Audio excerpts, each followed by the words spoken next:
رسول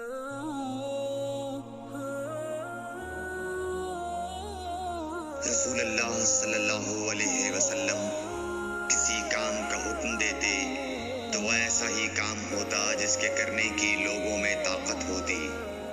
اس پر صحابہ کرام نے عرض کیا کہ یا رسول اللہ، ہم لوگ تو آپ جیسے نہیں ہیں، آپ تو معصوم ہیں اور آپ کی اللہ پاک نے اگلی پچھلی سب لغزشیں معاف فرما دی ہیں، اس لیے ہمیں اپنے سے کچھ زیادہ عبادت کرنے کا حکم فرمائیے۔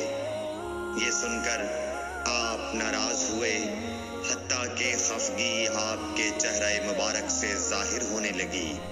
پھر فرمایا کہ بے شک میں تم سب سے زیادہ اللہ سے ڈرتا ہوں اور تم سب سے زیادہ اسے جانتا ہوں، بس تم مجھ سے بڑھ کر عبادت نہیں کر سکتے۔ صحیح بخاری حدیث نمبر 20۔